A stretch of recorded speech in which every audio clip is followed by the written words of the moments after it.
Hi, this is Kelly with Broaddus Properties Group. We're doing a very special series. We'll probably be airing one of these videos per month. This is a series on estate planning. We will be talking to Ashley DeBoard from the Flagstaff Law Group, and she's going to be answering a couple questions a week that are really important to estate planning.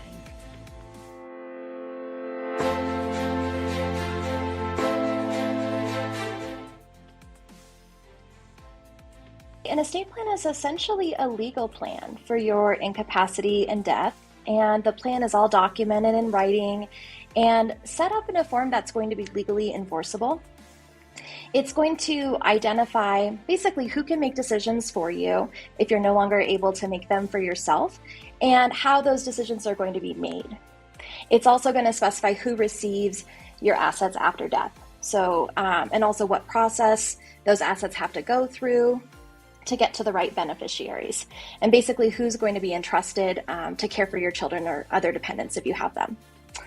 As far as the essential elements go, really at a minimum, this should include a will and a financial power of attorney and a healthcare directive. The plan might also include a trust if you want your assets to avoid probate court and be immediately available for your family's needs.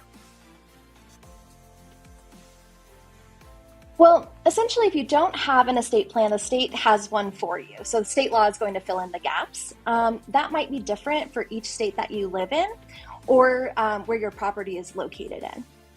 It usually is going to involve your assets being frozen for a period of time and those assets having to go through the probate court process before they can be transferred to the right people, such as your legal heirs.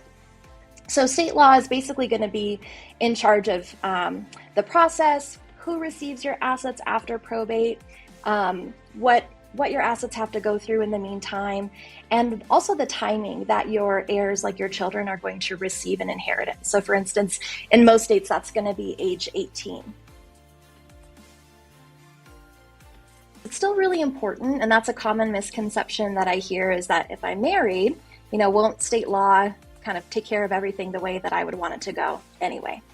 But I always tell clients it's still really important to get a plan in place even if you're married, because if you become incapacitated before you die, your spouse is not automatically actually allowed to make those legal and financial decisions for you, and they're likely going to have to go to court and get appointed formally in order to handle things on your behalf. So if you anticipate needing to file taxes, apply for public benefits, access assets that are solely in your name, or even sell joint real estate, it's going to be an issue unless you have a plan in place. And also, I would just tell folks, if something happens to both of you, like in an accident or something, then if you lack the necessary planning, your family could be left with a big mess. Well, you can imagine we see a lot of different issues that come up for folks that don't do their planning in advance. I would say one of the biggest issues that I see, even when folks have done planning, is that their plans can get stale very easily. Oftentimes, our assets change, our family situation changes, and the law changes. And our plan really needs to grow and be reviewed over time to keep in step with those changes to make sure everything will go according to plan. Other issues that I've seen are that when assets aren't really properly documented, they oftentimes can get lost, and family members may never be able to recover them. In Arizona, we have about $1.9 billion in our own state's Department of Unclaimed Property. And a lot of that got there because people just didn't know where to look for that life insurance policy or bank account or whatever the case might be. So really important to organize assets in a detailed way for our family members. I also see that sometimes assets aren't owned in the correct way.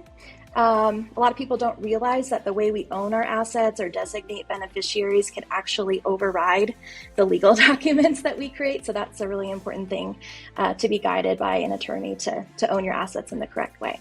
She's available to book a 15-minute consultation for free for any of you that are interested, and you can just go to her website, which she talks about at the end.